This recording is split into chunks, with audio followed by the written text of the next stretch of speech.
Good morning, and welcome to our EEO Officers Lunch and Learn for Women's Equality Day. I'm very excited about Women's Equality Day this year, especially because we are celebrating the 100th anniversary of the 19th Amendment. Before we start, I would like to begin with some housekeeping. My name is Wendy Wills, and I am with the Office of State Human Resources. For this lunch and learn, we ask that you mute your phones for the entire time so that everyone is able to hear the speakers, presenters today. If you have any questions during the lunch and learn, please make sure that you send all of your questions to our chat box, and someone will take your question and ask your question during the question and answer segments for our presenters today.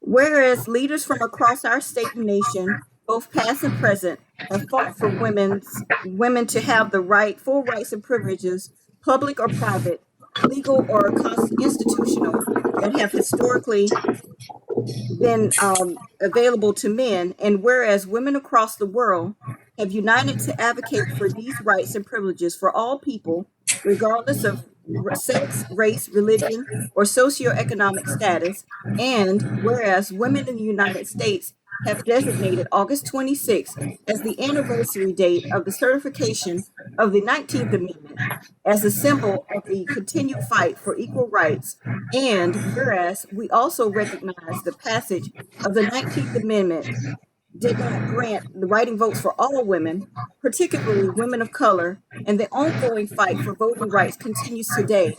And whereas in 2020, we celebrate the 100th anniversary of the women's suffrage and honor the women who helped pave the way, as well as the women who continue to fight for equal rights and representation.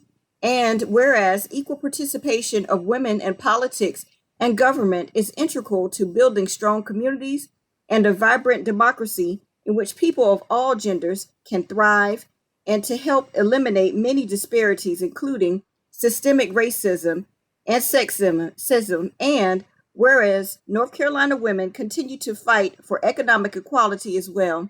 According to the North Carolina Council for Women and Youth Involvement's Status of Women Economic and Earnings Report, women comprise 51% of our state's population, but earn an average of $8,600 less than men.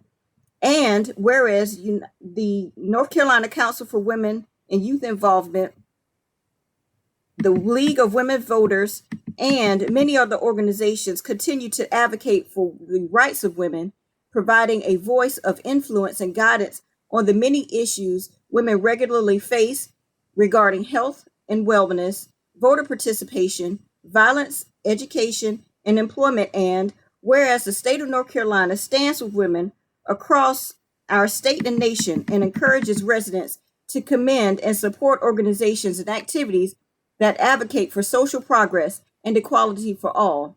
Now, therefore, I, Roy Cooper, Governor of the state of North Carolina, do hereby proclaim August 26, 2020 as Women's Equality Day in North Carolina and commend its observance to all citizens.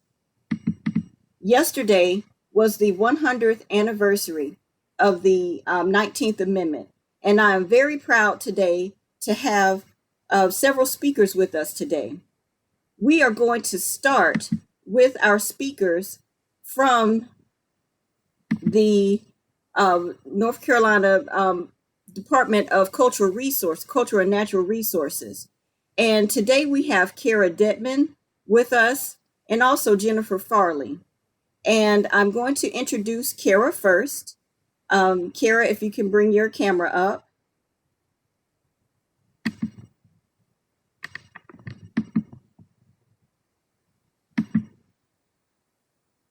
Can you see me? Yes, we can see you, Kara. And everyone else, if you could turn your cameras off for right now. I'm going to introduce Kara. Kara Deadmon is currently the museum curator at the North Carolina State Capitol. She holds a BA and MA in public history.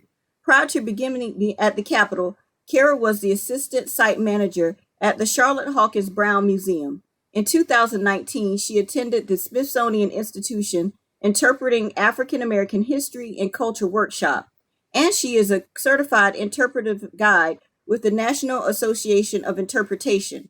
At the Capitol, Kara focuses on a more inclusive historic narrative, interpreting the Capitol's antebellum use of enslaved labor, emphasizing marginalized voices through exhibits, and continuing to contextualize the legacies of white supremacy presented on the Capitol grounds. Kara is a native North Carolinian that now resides in Durham, North Carolina, with her husband and a myriad of animals. So we're going to welcome Kara Deadmon. I'm also going to welcome Jennifer Farley at this time. Hello. All right, Jennifer is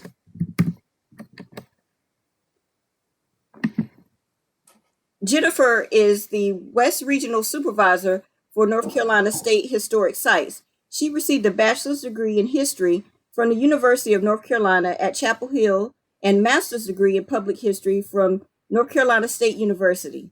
Jennifer has been with North Carolina State Historic Sites for 22 years, and during that time, she has worked in various positions, including site manager of historic Stagville and Duke Homestead State Historic Sites. In addition to her current position, Jennifer has also served on the planning committee for the North Carolina Department of Natural and Cultural Resources. She Changed the World commemoration, marking the centennial of the passage of the 19th Amendment. She was instrumental in the coordination of the commemoration's kickoff event at the North Carolina State Capitol on September 2019 and continues working on the commemoration within North Carolina State Historic Sites through educational programming, development of traveling exhibits, and event coordination. At this time, I am going to welcome both Jennifer and Kara to our event, and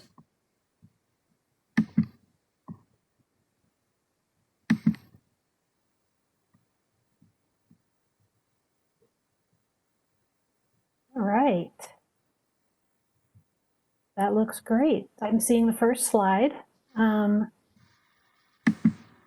So thank you so much for having us today. Kara and I both, as it was mentioned, we both work for the Department of Natural and Cultural Resources, and then more specifically, we work within the Division of State Historic Sites.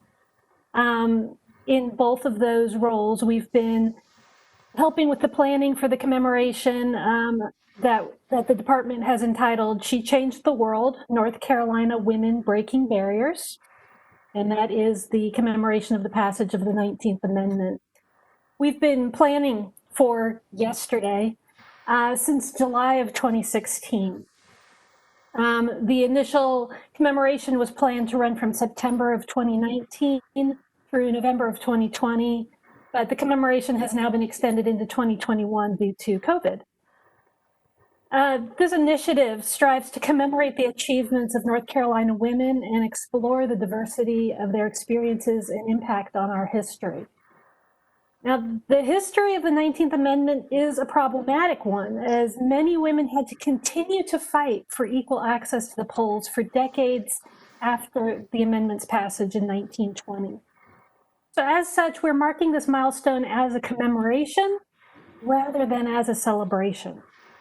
The centennial of the passage of the 19th Amendment gives us an opportunity to pause for a moment, to acknowledge the strong women who came before us, recognize the strong women of today, and foster the strong women of the future. The department's marking this commemorative year, 2 years now, with several initiatives. One highlight, a traveling exhibit produced by the State Archives entitled An Absolute Moral Certainty, the Women's Suffrage Movement in North Carolina. This traveling exhibit features North Carolina's copy of the 19th Amendment, and it was traveling around the state until COVID hit, and our plans are that once we get the all clear for it to start touring around again. So we're very excited about that. And there are many, many other diverse initiatives underway as part of the commemoration. If you Google "She Changed the World," it will bring you to the department's commemoration website, where you will have access to materials such as educational guides, a calendar of programs and events, and a growing compilation of biographies of notable North Carolina women. There's even an opportunity for people to share their stories through an oral history project that's tied to the commemoration. The Division of State Historic Sites has been working closely with departmental leaders on the planning and implementation of the commemoration. And as I mentioned, Kara and I both work within that division. So Historic Sites, in addition to what the department's doing, Historic Sites has been creating traveling exhibits, themed special events, and we worked on a commemoration kickoff event that was held last September on the grounds of the state capitol.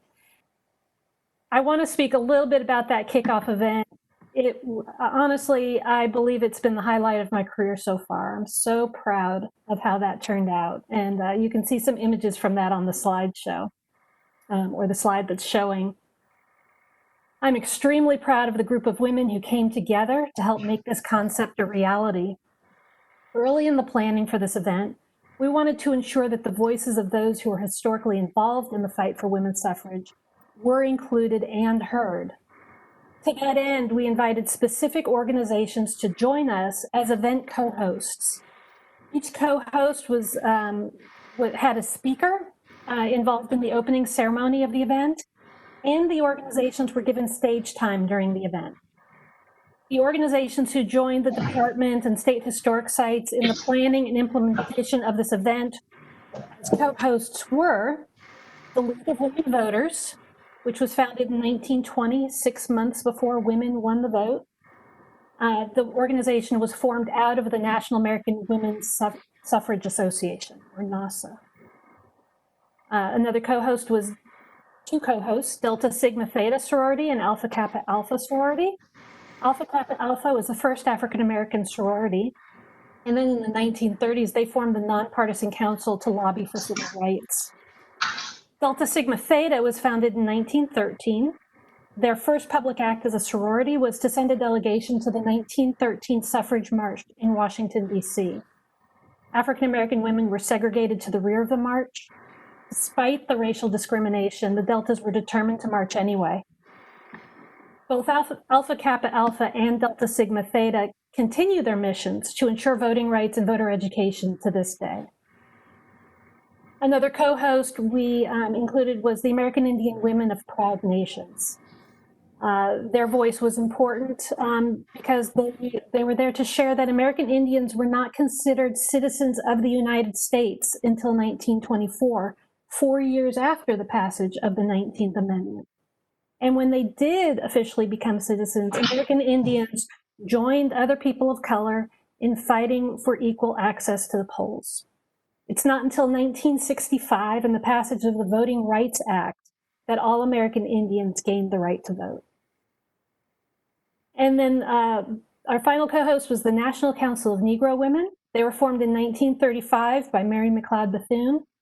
She formed the organization because she saw a need to harness the power and extend the leadership of African-American women. I was actually just reading an article that was posted yesterday by the webpage Politico. The article is entitled, "What the 19th Amendment Meant for Black Women." And I'm going to just take a tiny little quote out of that. The reason why we included the National Council of Negro Women, quote from that article, it's because they were one of the organizations who, quote, tested the promise of the 19th Amendment and exposed its limits. On the slideshow, you can see on the bottom right picture, there's 3 suffragists holding a sign. I'm actually the person in the middle, and I am dressed, I based my outfit on a picture of Gertrude Wheel. Gertrude Wheel was a North Carolina suffragist. She founded the North Carolina branch of the League of Women Voters, and she was Jewish. So I did that as a nod to the Jewish suffragists of North Carolina. Also co-hosting this event, along with those other organizations, were some government groups, the African American Heritage Commission within the Department of Natural and Cultural Resources, the North Carolina Council for Women and Youth Involvement, the DOA. You'll be hearing from Mary in a little bit here. She was a huge part of this commemoration. The North Carolina Department of Military and Veteran Affairs, and the North Carolina Commission of Indian Affairs. So through this list of co-hosts, you can see the variety of voices and viewpoints involved in this history. There are a multitude more voices in the current work on voting rights and voting education. And these voices were heard as groups were invited to join the event as partners, where they had booth space on the grounds of the state capitol. At this point, I'm going to turn this talk over to Kara. Hi, everyone. Good morning. My name is Kara Deadmon, and I am the museum curator at the North Carolina State Capitol. So I'm actually in my office at the Capitol today. We are the 1840 Capitol, home to the North Carolina General Assembly from 1840 until 1961. But we remain the active capital of the state because the governor maintains an office in this building. And I just want to speak a little bit more about the kickoff event held here at the Capitol last September. It was important to us, really important to us, to host this event here at the state Capitol, not only because of the building's direct ties to the debate over the 19th, but also because of our frequent focus here on citizenship rights and what it means to be a citizen in a representative democracy. It was also extremely important for us to host this event here because of this space being a symbol of state government in North Carolina. And it was really important to give space and voice to groups that might not have had access to this building in the past. So marginalized groups, the groups that Jennifer has already mentioned, it was incredibly important to us to have these community partners. If you could go to the next slide, please. So I am going to speak a little bit about the history of voting and reiterate some points that Jennifer has already made. But it is important to commemorate the history of voting because voting is an act of public engagement that most Americans would consider a very basic citizenship right. Voting is a means to ensure other personal rights, liberties, and representation. But we wouldn't be here commemorating the passage of the 19th. We wouldn't be talking about this right now if it had always been the case that this right was universally applied. So voting in the US began as a right applied exclusively to white men who were land-owning and Protestant. And anyone not fitting into that very specific set of parameters historically has fought for the right to vote. So next slide, please. So over time, the cause of women's suffrage has been visited by different groups and has become inextricably linked to other prominent social movements, most notably abolition and later temperance. And the movement really began with women's political clubs in the early 19th century. And in 1848, the Seneca Falls Convention in Seneca Falls, New York, saw an assemblage of male and female delegates all discussing the rights of women. And the convention's organizers, including famed suffragists Elizabeth Cady Stanton and Lucretia Mott, were actually inspired by the matriarchal formations of some American Indian tribes, including those tribes in the Iroquois Confederacy. This convention was also attended by Frederick Douglass, and he's pictured here. Douglass was a prominent and fiery abolitionist, and he was the only Black person in attendance at the convention. And it was actually Douglass who convinced the delegates to include suffrage in the Declaration of Sentiments that was produced out of this convention. And in this declaration, they stated that we hold these truths to be self-evident, that all men and women are created equal. And of course, they're echoing the language found in the Declaration of Independence. Next slide, please. So following the Civil War and emancipation, African American men were enfranchised with the passage of the Reconstruction Amendments, but women were left out of consideration. In many states, Black men only retained the right to vote and hold public office for a very limited time, as the end of the 19th century saw the passage of codified segregation, a system of laws we now call Jim Crow. These measures included poll taxes and literacy tests, and these were all mechanisms that were specifically designed to reduce the political power of African Americans. Next slide. So supporters of women's suffrage really reorganized their efforts in the early 20th century. So during World War I, women supported the war effort and pointed out that they were just as deserving of complete citizenship rights, work outside the home as men. And from the beginning, this movement from the 19th century into the 20th century included white women and Black women. Black women were actually more widely and universally in favor of women's suffrage, as they often held no revered domestic position as white women did. So some white women thought that they had power in their domestic role, so their role inside the home. Black women also viewed the right to vote as a means of protecting themselves, as the majority of Black women were employed outside the home. They saw it as a means of protecting their rights in the workplace and as a means to protect themselves against sexual exploitation. Black women thought that the passage of the 19th Amendment could empower African Americans collectively and carve away at the structures of white supremacy. So Black women, although they participated in the suffrage efforts in great numbers, and I'll mention several of those fighters here in a moment, they were barred from full participation in white women's political groups. So the mainstream suffrage movement participated in racially discriminatory practices and often condoned white supremacist ideologies in order to garner Southern support for women's voting. Consequently, African American men and women became increasingly marginalized inside of this movement.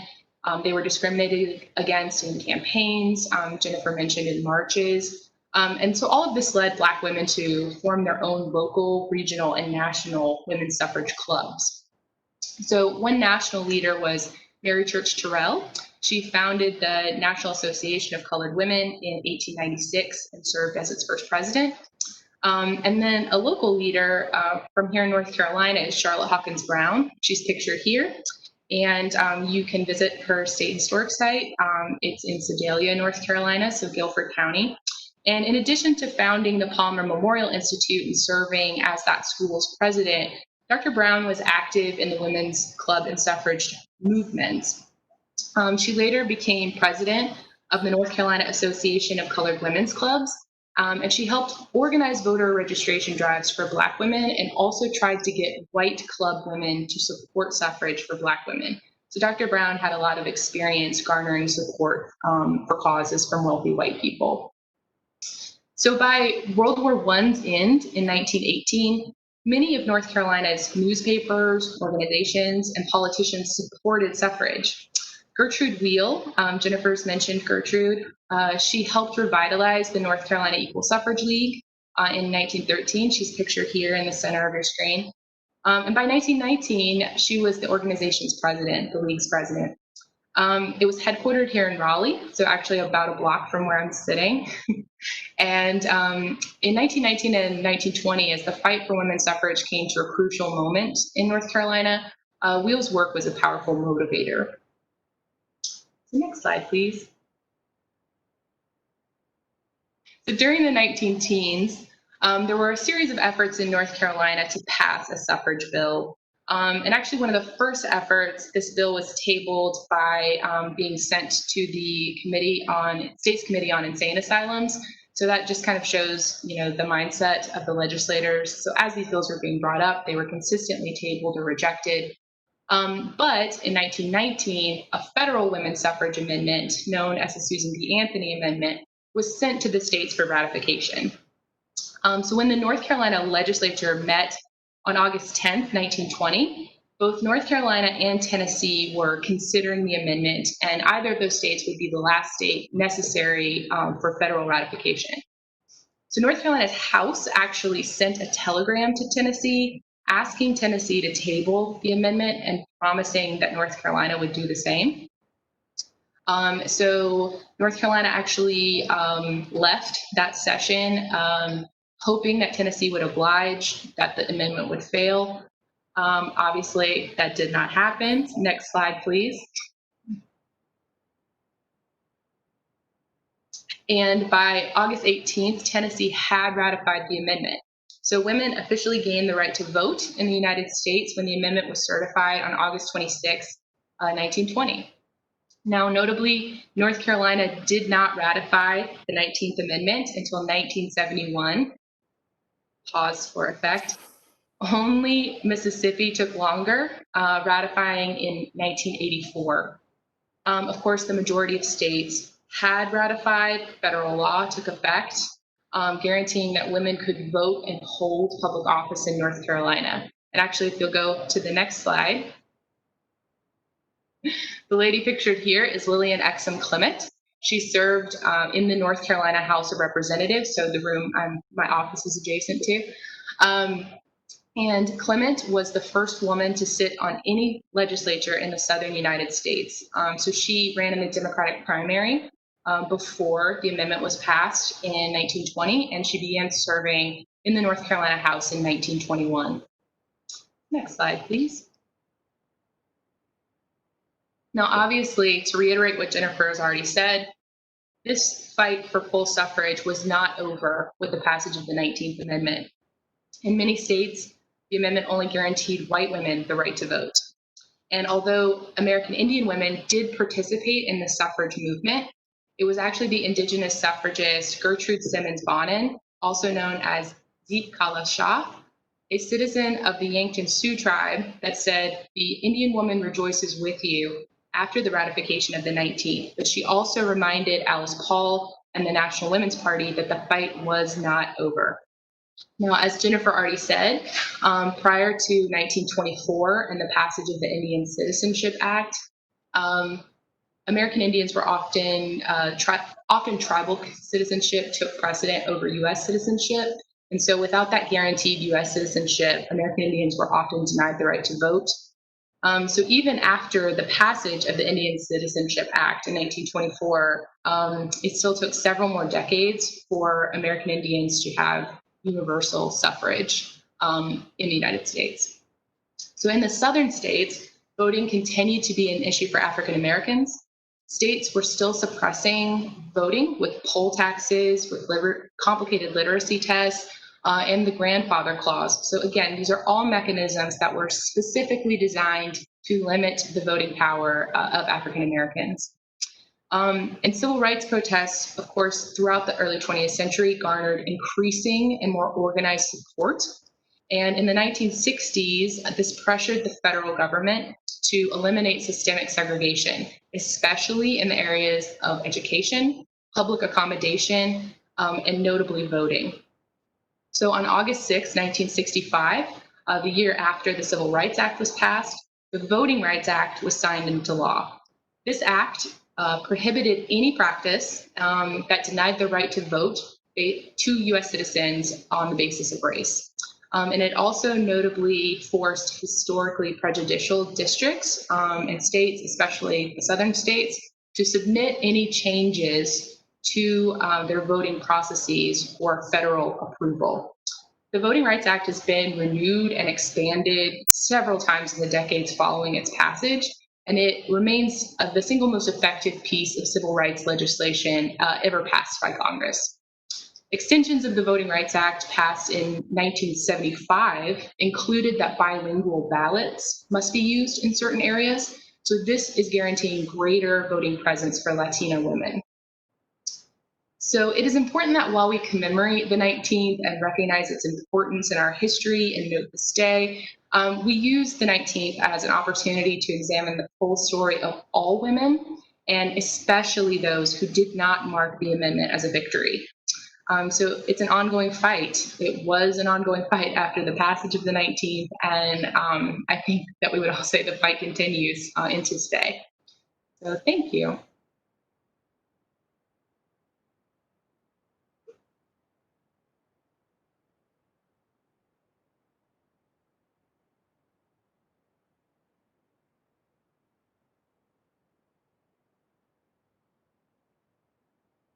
I guess I can go ahead and we can start our Q&A, unless you have something else to add, Wendy. No, I do not, Gina. Go ahead and start the question and answer. We're ready. Okay. Jennifer and Kara, thank you both very much for that beautiful presentation. Very informative. And I just have a few questions. If anyone else has questions, feel free to send them to the chat as Wendy explained at the beginning. The first question I want to ask for either of you, you can answer these, is of the strategies that suffragists used to earn the right to vote, which do you think was the most successful and why? Jennifer, do you want to go first? Sure. Two different thoughts pop to mind. The first is one that seemed to be very effective was simply lobbying and petitioning, actually one of the quietest methods they had. As Kara said, Tennessee was the final state to ratify the 19th Amendment in advance of it becoming a law. It passed in Tennessee because it came down to one vote, and that representative's mother told him to be a good boy and vote for the amendment. That was lobbying. It was that personal connection that really seemed to make the change. Beyond that, what I think gets left out of the story a lot is when we think of protests, a lot of times we think of people with picket signs, sometimes in front of the White House. What many people don't realize is the very, very first time that ever happened was in the suffrage movement. The very first people to picket were suffragists. The very first place was in front of the White House. And it was in 1917, it was during World War I. They had some very inflammatory signs where they're comparing President Wilson to Kaiser Wilhelm. When I talk to kids about this, I say this was pre-Instagram, but they knew how to take a good picture. They knew how to make that impact when that picture would show up in the newspaper. So that would be my answer. Yeah, I would echo that sentiment and just add that I agree that I think the most successful tactics they had were the ones that brought them the most visibility. So, whether that be distributing literature or, being featured in newspapers, that sort of thing, but definitely the marches and the assemblies, anything that brought visibility to the movement and brought more people into awareness of what they were trying to accomplish. How the strategies. So was there a particular message or issue or plan that women during that era wanted to weigh in on that compelled them to initiate the suffrage movement? Like the proverbial straw that broke the camel's back? Well, I would say even prior to the 20th century, a cause that really brought women to political organizing was abolition. I mentioned that those two causes were inextricably linked prior to the Civil War. A lot of players in both causes or both movements, a lot participated in both. So definitely that was something that brought women to political organizing. And when I say that their efforts were reorganized in the early 20th century, I think some of it was participating in World War I. So active participation in, kind of a mechanized war effort, women working in jobs outside the home, outside of that traditional domestic sphere. I think that reinvigorated the emphasis on voting and full citizenship rights. Great. I would add prohibition in the 20th century. Completely agree with everything Kara said. Prohibition came about right before the 19th Amendment was passed, and it was the main leaders of the prohibition movement were women, and women were fighting to get this amendment passed, and yet they were not allowed to vote to pass it. And so that's when they started realizing, those who might not have already been won over started realizing, the vote might be useful here. Yes, absolutely. Great. What do you think is the greatest impact of the women's suffrage movement? And I mean, in history or even today, is how we see or saw something manifest as a direct result of women having the right to vote. Yeah. You want me to take that first, Kara? And Yeah, sure. there are many ramifications to women having the right to vote. So I'm just going to pick one. Within 20 years of the passage of the 19th Amendment, federal courts undermined a federal amendment called the Comstock Law that made it illegal to send contraception or information about contraception through the US mail. Around the same time, the American Medical Association adopted birth control as a normal medical option for women. What that meant, because of women voting, there was an increased availability of birth control options. Imagine a world without birth control, and then suddenly imagine the world with birth control. Birth control availability allowed women more flexibility to leave the home, join the workforce, delay marriage, get an education. It literally changed the world. So, okay. Yes, I agree. And, it was a fear of anti-suffrage supporters that women gaining suffrage would mean that women would focus on issues important to women, obviously. And so I think that could be seen almost immediately. When Lillian Clement served here in the North Carolina House of Representatives, she immediately started exploring, presenting legislation that focused on women, including developing more strategies or homes for women who were pregnant and unwed. She actually shortened the time that an abandoned woman could wait before petitioning for divorce. In North Carolina, it was 10 years before a woman could petition for divorce. And she, Clement shortened that time to 5 years, which is still a long time, but significantly shorter. So, yes, I think that having women voting and holding public office immediately showed that women's issues had support. You just answered the first part of this question, I'm sure, but I'm going to ask it anyway, and then get your answer on the second half. Why is it important to celebrate this history, and why do you think more emphasis isn't placed on it in educating students? Well, it's important to celebrate it's important to celebrate, it's important to commemorate it because it is a wider story. And I think that the answer to that one links directly into my answer to the second half of that question, which is that in this country, we have a very white male centered way of teaching and learning history. And oftentimes the individuals that we have focused on are as the key powerful players in American stories are those individuals. So anything that isn't a white male centered narrative, it's overlooked.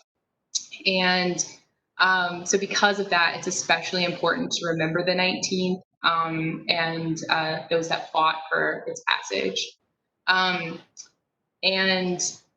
the second half was I think that more emphasis is placed on educating students about this topic, again kind of going back to this traditional narrative that we have, and we also have a tendency not to teach children what we might view as like unpleasant history or failures in history. So we might teach children about the 19th and women's suffrage, but with no further nuance. And we certainly wouldn't say that it was an incomplete victory, or that this idea that we might have to keep fighting after the amendment's passage, because we very frequently want history to be this neat little package that we tie up with a bow.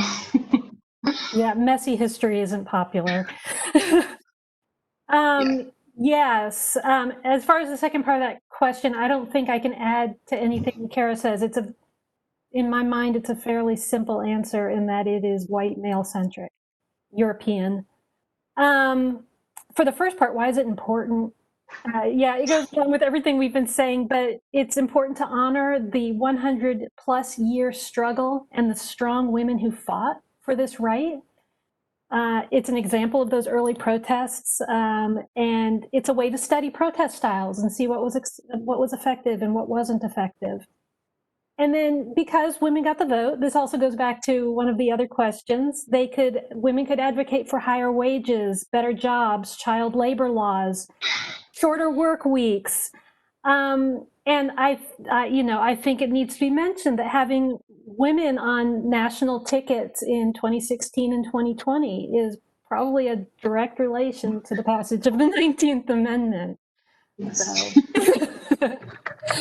I think I have time for one more question, and this one is going to be really fun for me, and I hope it is for everyone else.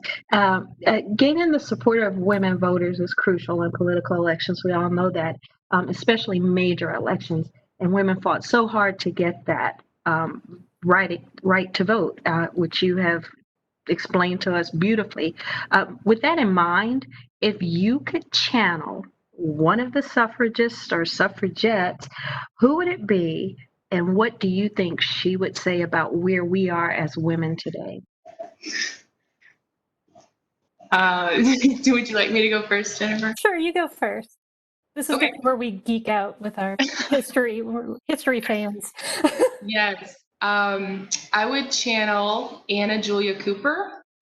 So Anna was born, again, about a block from where I'm sitting. She was a native North Carolinian.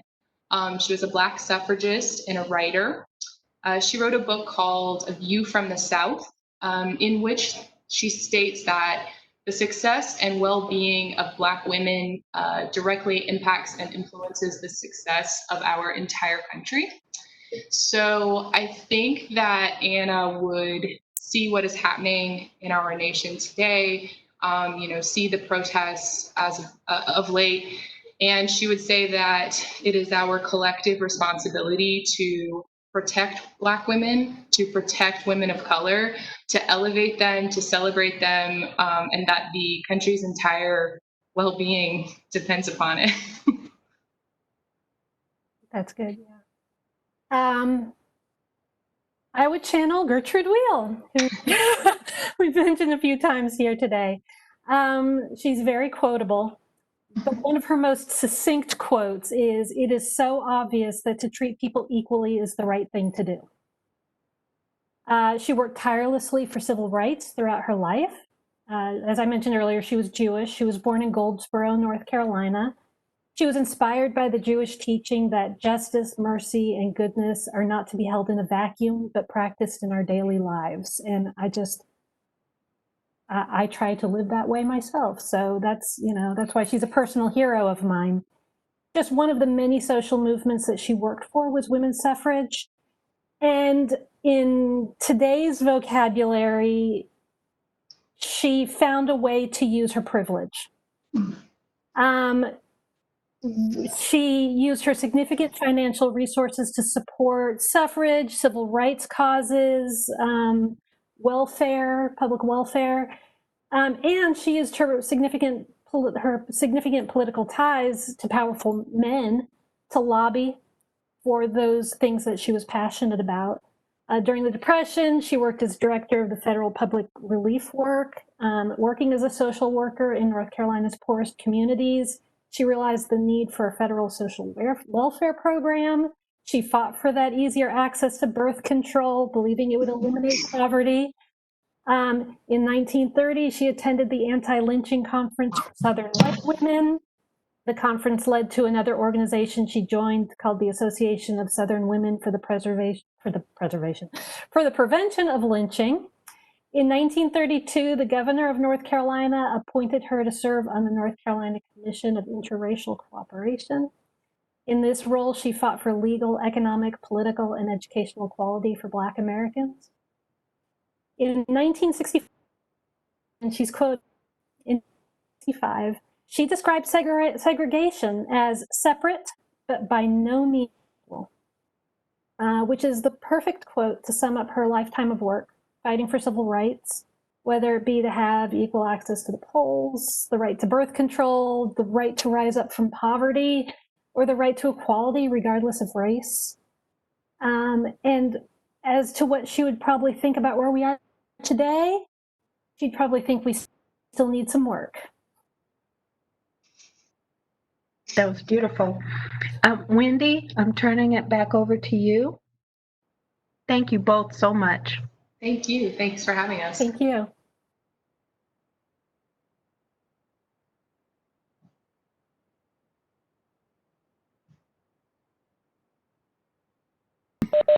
Thank you again, Kara and Jennifer, for all of the insight that you've provided today. It is so appreciated. I've really enjoyed your presentation, and we look forward to partnering again for other events in the future. At this time, I would like to introduce our next speaker. Mary, if you can turn your camera on.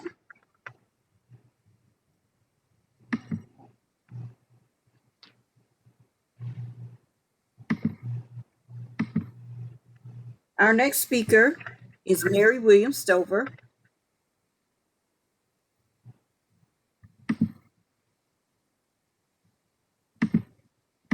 Mary Williams Stover was appointed Executive Director of the North Carolina Council for Women and Youth Involvement in July 2017. The North Carolina Council for Women and Youth Involvement is one of several state advocacy agencies within the North Carolina Department of Administration, led by Secretary Michelle Saunders, a chairwoman of the Governor's Andrea Harris Task Force on Economic, Education, and Employment Justice. The council manages approximately $14 million in state, federal grants to nonprofits and government agencies working to serve domestic violence and the sexual assault survivors in 100 counties statewide. The council serves as a resource and advocate for North Carolina commissions and councils for women. Beginning in 2018, the council published a series of reports on the status of women in North Carolina. The report focuses on employment and earnings, health and wellness, political participation, and poverty and opportunity. Mary began her career as a servant leader in the state of North Carolina in June 2017 as Assistant Director, providing management of the North Carolina Council for Women's Regions team located in Asheville, Greensboro, and New Bern in Charlotte. She is proud of the council's work with state youth councils and Students Against Destructive Decisions, chapters that touch the lives of over 1,300 students, and the state summer internship program in North Carolina that increases leadership, engagement, and public services skills. Mary has devoted her career to public service and also has the pleasure of serving as an appointed member of several boards and commissions, advising Secretary Saunders, Governor Cooper, the North Carolina General Assembly, and other state agencies on key issues. She currently assists the North Carolina Council for Women Advisory Board, the North Carolina Domestic Violence Commission, the State Internship Council Board, and the State Youth Council Board. Mary is a member of the Governor's Crown Commission, North Carolina Child Fatality Task Force, the Governor's Advisory Commission for Historically Underutilized Businesses, and the North Carolina 360 Cares Advisory Council. She was instrumental in managing the transfer of the Family Violence Prevention Services Act grant of $2.8 million from North Carolina Department of Health and Human Services to the North Carolina Department of Administration. Mary is a Leadership Triangle Fellow and an International Association of Business Communicators, IABC Fellow, one of the highest awards presented by the organization. Currently, she is working to expand awareness of the Status of North Carolina Political Participation Report published in 2020. Her goal is to encourage policy changes, increase individual and organizational commitment to improving women's health and voter participation statewide, and support a vision to make North Carolina the best place for all women to thrive. Learn more by visiting the North Carolina for Women and Youth Involvement website. It is now my pleasure to present to you our speaker, Mary Williams Stover. Thank you very much, Wendy. I hope everyone can hear me. Can you tell me, Wendy, if you can hear me? Oh, yes, I hear you loud and clear. Well, thank you. Thank you so much for having me today. One of the things you left off of that long bio was the fact that my greatest accomplishment and joy in life right now is that I am a Gigi. I don't know if any of you have that name, but I am known as Gigi to 6-month-old Zola and 6-year-old Maya, my grandchildren. So thank you all for having me today. And I'm so delighted to join my colleagues, Jennifer and Kara, one more time. Miss you, ladies. So I am going to talk to you about the status of women in North Carolina political participation report. And it's an honor to be with you on this week when we are commemorating, not celebrating, because we have work to do, the 19th Amendment. And we know that it took years and years of work for the passage of the 19th Amendment. And even as long as it took for the passage of that amendment, the work was not done, right? Did not include all women. And so what I'm going to share with you today is the highlight of the study that was commissioned by the Council for Women and completed by the Institute for Women's Policy Research that specifically highlights where women in North Carolina are with regard to utilizing that hard-won right to vote. Next slide, please. I would be remiss if I did not share with you this historic photo that captures in this chair seated here members of the Governor's Council for Women Advisory Board. Our chair is Jenny Black. Members are appointed by the governor to serve a 2-year term. Also seated in the lovely peach-colored jacket with the white hair is one of the founding directors of the Council for Women. She served as the first executive director, Miss Juanita Bryant, who I will send out positive thoughts to right now. But, you know, we all stand on the shoulders of some powerful woman. And so these women would not be sitting here in those chairs if it weren't for people like Juanita Bryant, who served so well in establishing the Council for Women in 1963.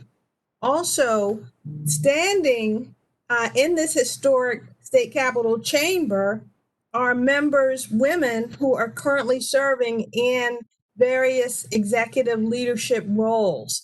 We have Chief Sherry Beasley, who's pictured here, our first African American Chief Justice for North Carolina. We have State Auditor Beth Woods in the power red. I love the fact that she showed up in her powerful red. And we also have Secretary of State Elaine Marshall. And we also have First Lady Kristen Cooper. In this picture also is Associate Justice Anita Earls. And there's just so many women who are serving in leadership positions. Of course, I would be remiss if I didn't point out the Secretary of the Department of Administration, Michelle Sanders, who was standing in the front row next to Christy Jones in her beautiful blue blouse there, and Secretary Mandy Cohen as well. So this is an example of what we have, where we are in our state, right? This powerful picture represents women who are currently serving in multiple levels, and just a snapshot of those women who are serving and who have been appointed. Next slide, please.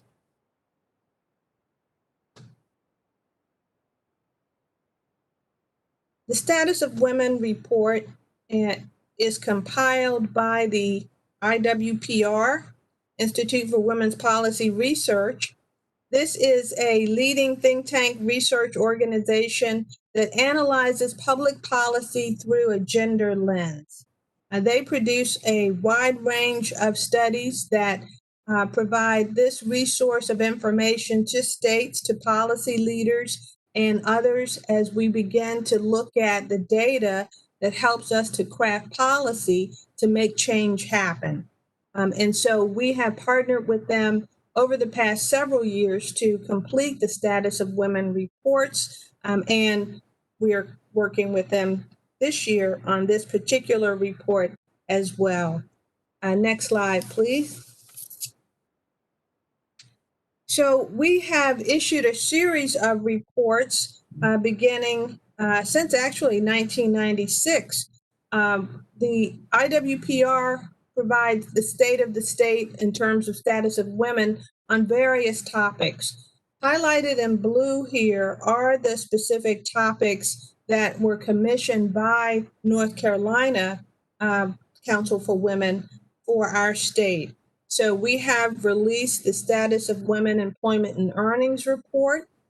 We have also last year released the Status of Women Health and Wellness report. And this year, of course, we are releasing actually yesterday the Status of Women Political Participation report. It is available in its entirety on our website. I am going to give you some highlights today. Also, next year, we will release our final report in the series, and that report will focus on the status of women, poverty, and opportunity. Again, the project looks at thousands of data points. It breaks down the information where it can by county level. It compares North Carolina to other states, also looks at the differences on each of these topics with regard to race and ethnicity, and also some other demographic characteristics, and includes recommendations for policy changes for each of these topics. So I encourage you to visit our website at the North Carolina Council for Women.gov and take a look at not only the current report, but the previous reports as well. Next slide, please. One of the things that's unique about the report from the other count status of women reports is that we highlight women leaders who are holding elected offices. And we also have interviewed and have narratives on our website of various women who hold different public offices. Senator Valerie Foushee, I love this comment by her because she says it so clearly. Women make up 51% of the population in North Carolina. And because women represent such a large segment of our community, they should have a significant presence in state legislature. And believe me, women most certainly have what it takes to be legislators. She served on one of our panels and talked about the challenges of running for office as a woman and understanding that you have to prove your ability to lead before you can get donors to take you seriously. And so she has weathered that storm and is currently leading and has been leading in her role at the North Carolina General Assembly. So remember that number, 51% of the population. She represents Orange and Chatham counties. Next slide, please. As I said, the report includes narratives, and on our website, you will find profiles of outstanding women from all walks of life who have boldly stepped forward to serve in political office. Also, what's different about this report is we include women who are leading organizations that are providing institutional resources to support other women, to help them learn what it means to run for office. What does it take to run for office? And then other organization leaders here, like Joe Nicholas, the president of the League of Women Voters. Those organizations are supporting advocacy, awareness building, nonpartisan outreach, and vigilantly ensuring that the right to vote remains true and available in our state and across the country. So you can see people like Chief Richardson's profile in the report. She represents the Hollowesaponi trial. Also, you can see on our website young leaders like the beautiful African-American woman there in the center, with the hair I love. And that is Nayana Sherrod. She is president of the Rocky Mount Area Youth Council. She's a high school student, and she has stepped up to lead. Also pictured here are other leaders such as Sarah Stevens, who represents us currently in the House. Also Nida Alam, who is the first Muslim woman to run for office in Durham on the city council. And also we have pictured here Mary Kay Abuzadir, who represents us and her constituents on the council in Greensboro. I don't know if any of you caught her on the panel, but she talked about the challenge of her name and how when she was running for office, she actually received feedback that said, why don't you think about changing your name or using your maiden name, because of the biases that she encountered. And she refused. She also ran for office 3 times before she was elected. So talk about diligence, right? Perseverance. That's the story of women fighting for representation and the right to vote and the right to make change happen. Next slide, please. So one of the things in terms of where we are, if the current trajectory continues in terms of the level of participation of women, the level of registration of women for voting, we will not see parity in the state legislature until 2084. Now, I don't know about you, but that's too long. That's way, way too long. Considering, remember the 51% of the population number? So we represent a majority in our state, but in terms of parity, we are a long way. The total share of women in the North Carolina state legislature has dropped. We are looking at 25% representation in 2020. And this is an unacceptable trajectory for me, and I hope for you as well. Next slide, please. One of the beauties of working with IWPR on this report is that we are able to see how we compare as a state to other states. And so there's a ranking provided here in terms of several factors for this, what's called a report card, if you will. So right now we're ranking right in the middle for voter registration as compared to other states.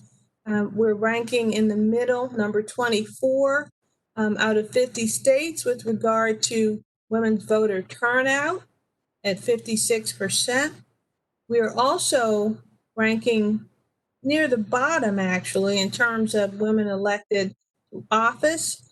And the only area where we're in the top 10 is the availability of institutional resources for women. That's organizations that provide campaign training for women, information about women, the presence of national political caucuses, for example. So we have 4 out of the 5 institutional resources in our state.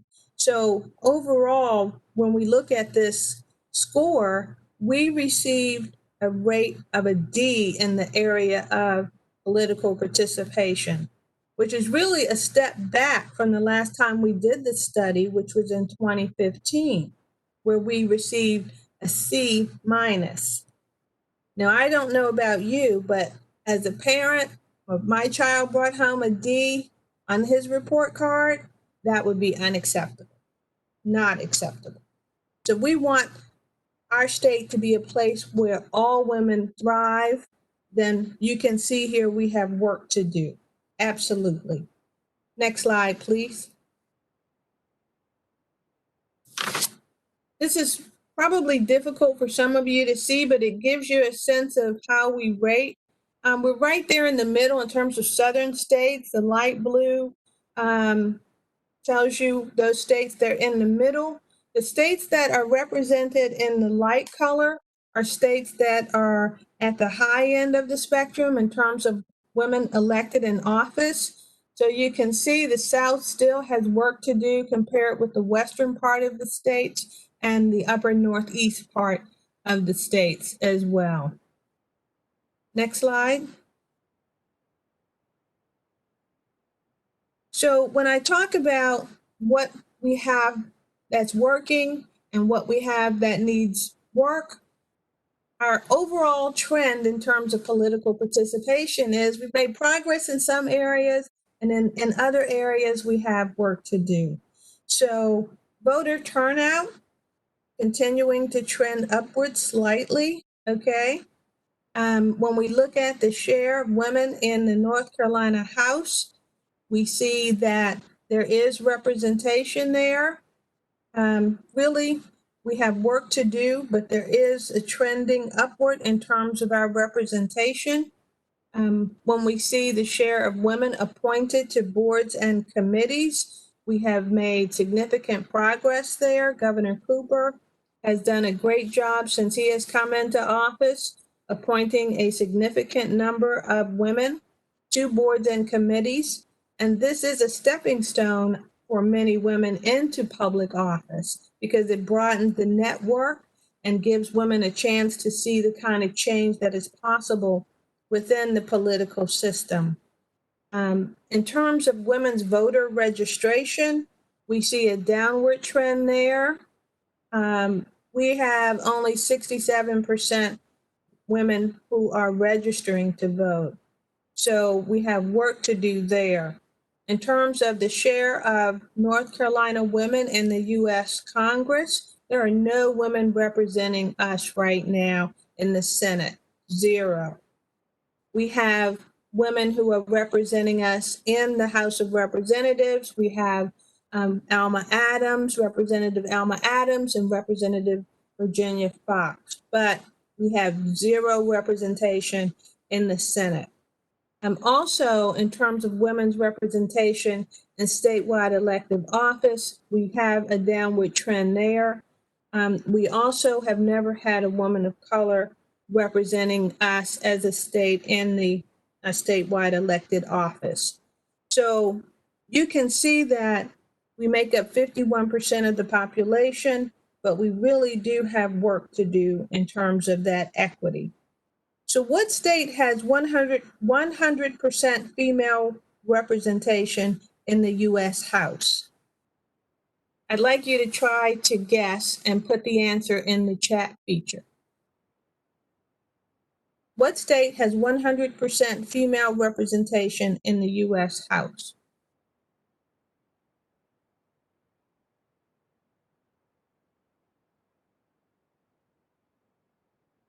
California? No.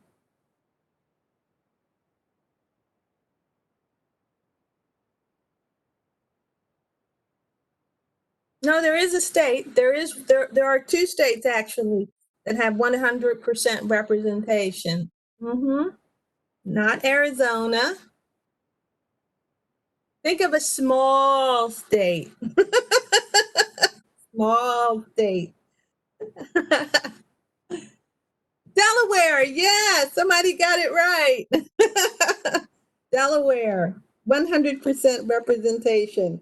So that's a trailblazer there. If anyone's from Delaware, you can feel good right now.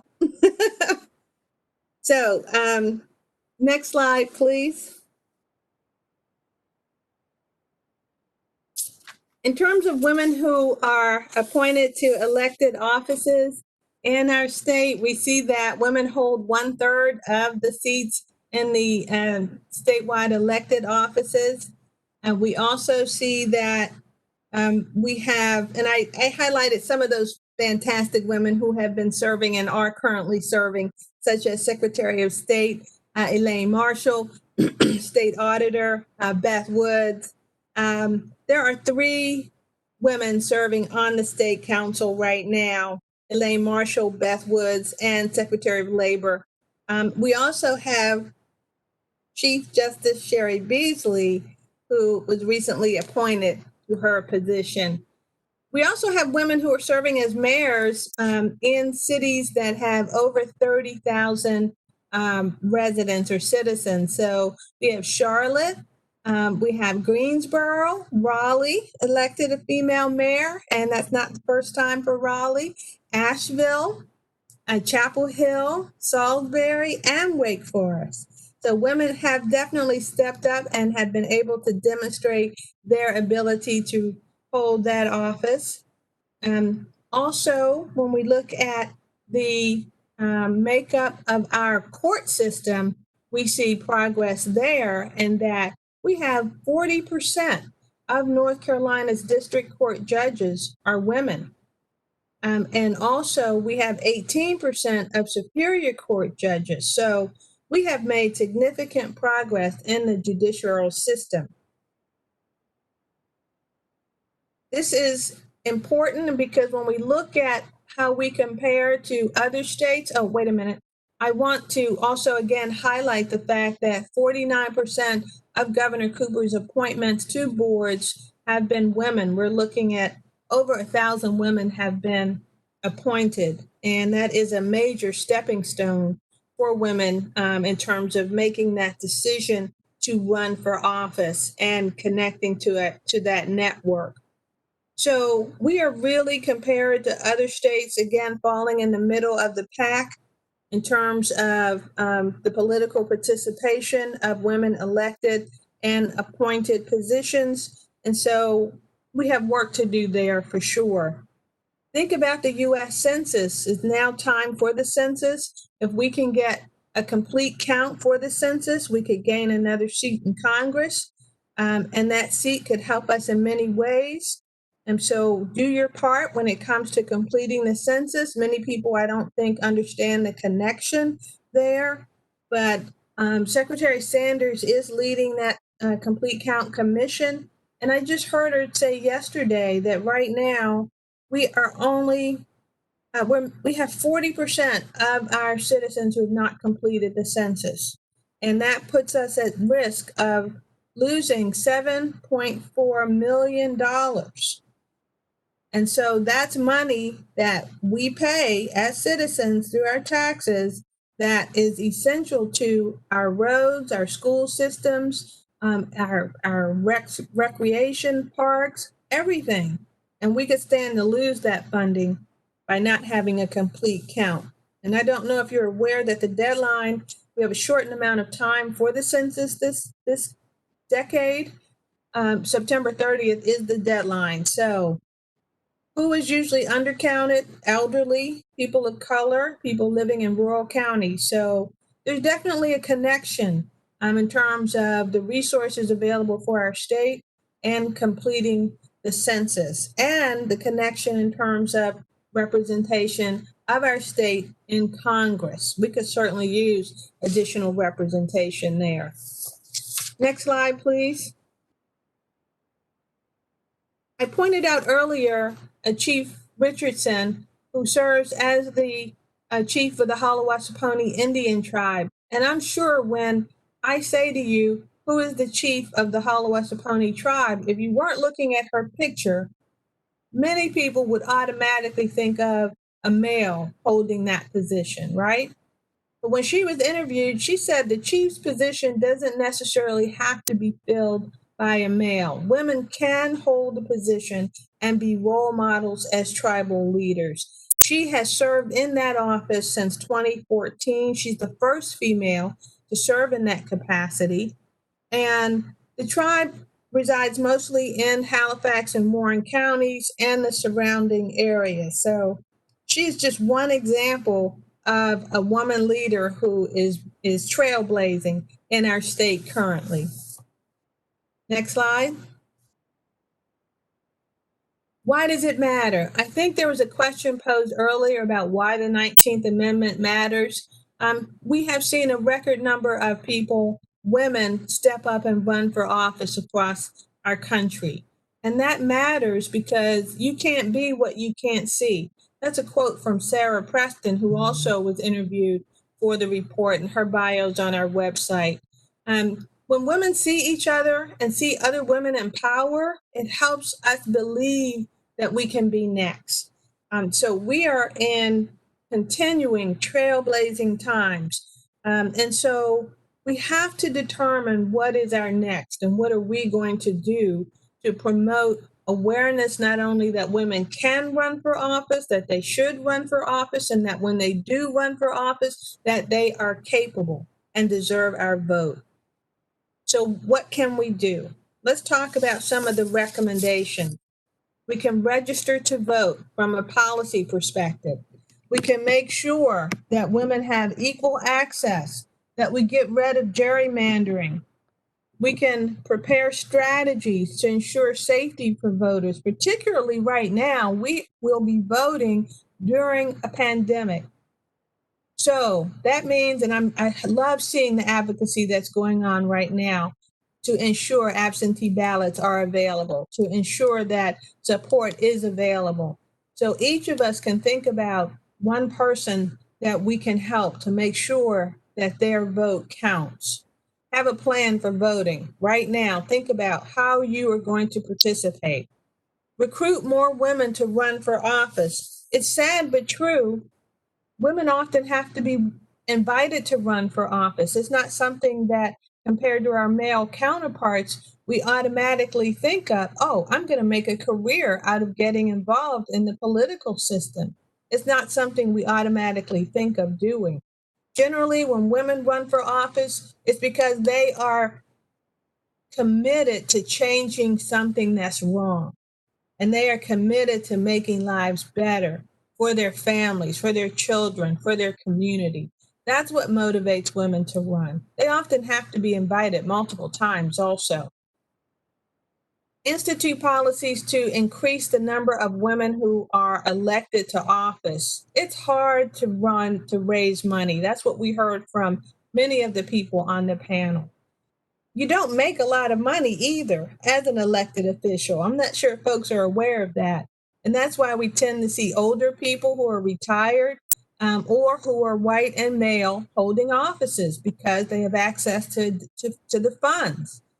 So we need to look at how we can change some of that. Improve access to opportunities for both mentorship and sponsorship for women running for office. That's right. If you can't think about doing it unless you see someone else doing it, Representative Sarah Stevens, when she was interviewed on our panel, talked about her role as mentoring young freshman legislators and helping them to be effective. We need that. Lillian's List is a great example of an organization that's doing that. And Lillian's List also provides the educational training. So if you're thinking about running for office or you're thinking about managing a campaign, check out Lillian's List. And particularly young women, I was so excited to see Nayana Sherrod step up and run for office as president of the Youth Council, because research has shown us when young women get involved early in their lives, they're more likely to continue involvement in the political system. Also, expanding the resources that support women's involvement in the political process. You still have to balance life and work. If you're running for office, you still have to pay for childcare. You still have to work weekends and nights. You still have to take care of all of those responsibilities, as well as the cultural responsibilities that often fall on women in terms of managing the household. So it doesn't get easier at all. So we want to address the structural barriers that prevent women from running for office, such as the gerrymandering and the redistricting, and the changing that political parties tend to do to change the lines of the districts. So that locks out women who may have thought about voting. It's also difficult to run against incumbents, right? And so we need to look at some of those systems. Another structural barrier is just time away from the job. This is an unusual time for us in that we're working from home, many of us. But there are many women who, even though they understand and they register to vote, they don't vote on election day or early voting because of childcare duties, work responsibilities, and so forth. So why not make voting day a holiday? Why not remove that barrier altogether? That has been done in some areas. So that's just an example of a structural barrier that could be eliminated. Next slide. Now is the time to make our voices heard, ladies and gentlemen. Now is the time to exercise that hard-won right to vote. Don't take it for granted ever. And I encourage you, identify someone that you can encourage to vote. Make sure you have a plan for voting and make sure you make your voice heard. Next slide, please. What's the one thing you will commit to doing to encourage political participation among women in North Carolina? You've heard we have a grade of a D. We have progress to make. What are you going to do to commit to increase political participation among women in North Carolina?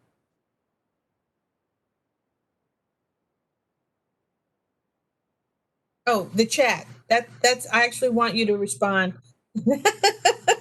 If you have ideas, I'm just trying to hear from you. What's one thing you will commit to do?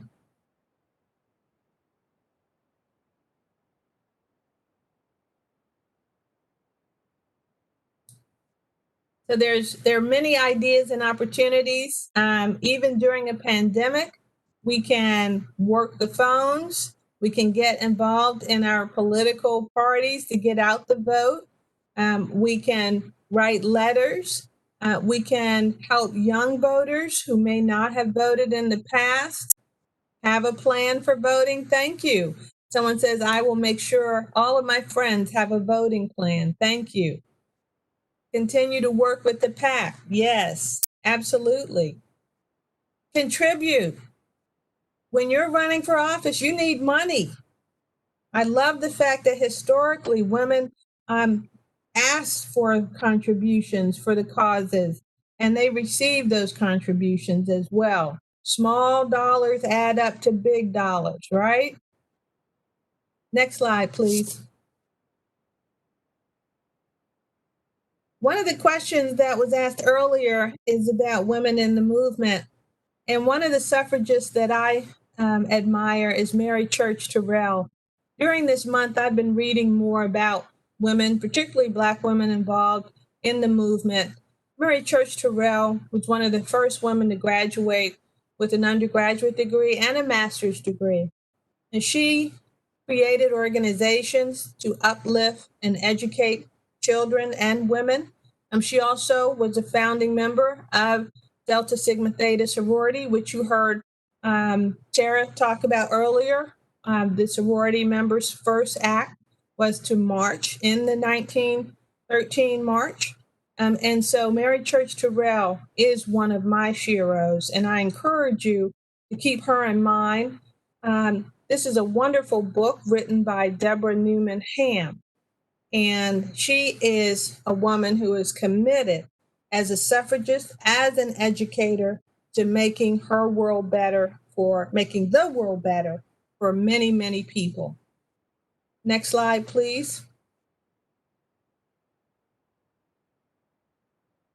I've been reading this book and I've been talking about it to everybody who will listen. This is the autobiography of Ida B. Wells.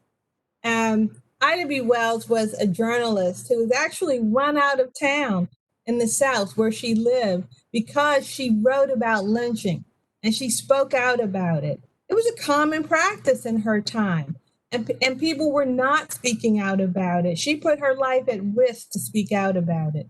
She also, when she moved to Chicago, started creating women's organizations, and she traveled to England and other places talking about what was happening in America. So she not only used the power of the pen, she used the power of the voice to make sure that there was awareness that human rights were at stake, that Black men, women, children were being lynched, killed. She is a phenomenal woman. And I love this quote from her: eternal vigilance is the price of liberty. So when others were just talking about the wrongs, she was speaking up about them. She was taking action, and she was saving lives. A phenomenal woman. All of our children and all of us should know more about this phenomenal woman. Next slide, please.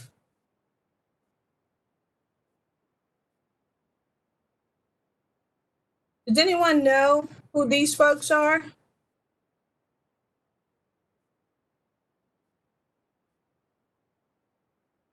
So you saw a picture of a younger picture of the gentleman in the slide here. That's Frederick Douglass. Frederick Douglass understood the power of the image. He is probably one of the most photographed abolitionists and advocates and feminists of his time.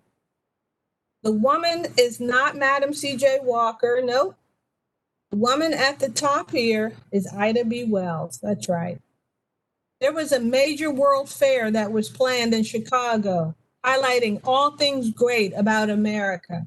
And guess who was left out of that World's Fair? Black people. Colored American is not in the World's Columbian Exposition. Frederick Douglass and Ida B. Wells spoke out about that offense of the exclusion of the entire race of people. And so just as we can look at this slide and know who Frederick Douglass is, I want you to look at this slide and know who Ida B. Wells is. She was a contemporary of Frederick Douglass, accomplished as much as he did. Both were born, their parents were born in slavery. They both led phenomenal lives in their times. We owe them such a debt of gratitude. Next slide, please. Finally, this fantastic book, you're at home with your teenager. This is a graphic novel highlighting the work of women, Amazons, abolitionists, and activists. I encourage you to check out this graphic novel because it talks about the rights of women and the people who fought for those rights throughout history and how those women have been left out of the history books. So you will enjoy this book. It's written by Nikki Kendall and A.D. Amigo, both available on Amazon.com. So I'm reading this book and I'm reading this book and I am loving it. And I just want to leave you with this last slide. The time is now to get involved to improve the status of women in North Carolina with regard to political participation, because your children, your grandchildren deserve more parity. They deserve equality. And just as Ida B. Wells understood the importance of voting as a right of citizenship, I want my granddaughter to understand that she deserves to be represented at the highest level of the land. Get involved, make your voice heard, use your time, and let's change the status of women in North Carolina. Why does it matter? Because when women are engaged in our political system, they make and advocate for issues that impact women. We have, let's see, there's one person who I want to highlight was involved in the signing of the New Deal, right? This president signed the New Deal. And I want to say that that person was, Roosevelt. But you know who wrote the New Deal? Frances Perkins, a woman. The first woman appointed to the cabinet and U.S. Secretary of Labor. She wrote the New Deal. The New Deal that was signed by Roosevelt created unemployment benefits, pension, welfare. It improved and created child rights that would prevent children from working in factories.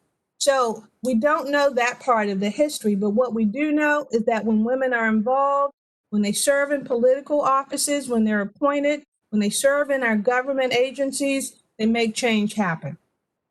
I think we're out of time. Thank you very much. I'll stop talking now. Thank you.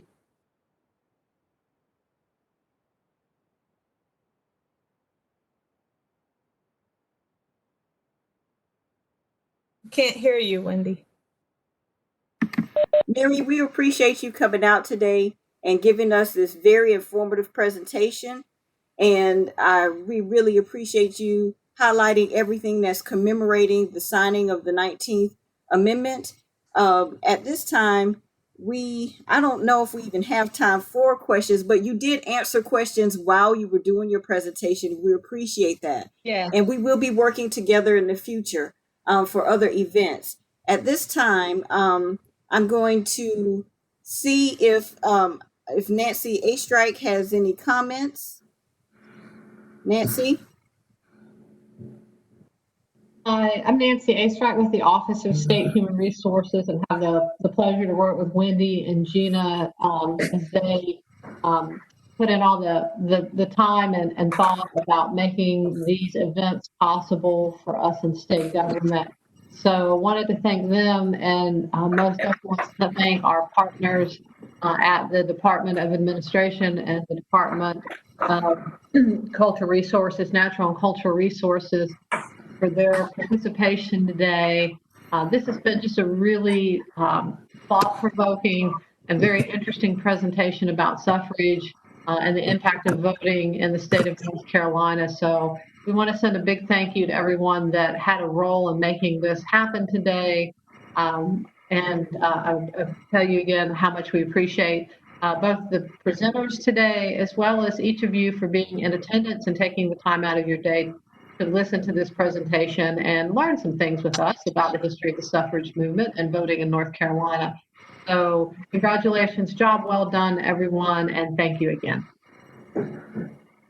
Thank you and have a good afternoon. And remember, the past, the present, and the future of women's suffrage, it all depends on us.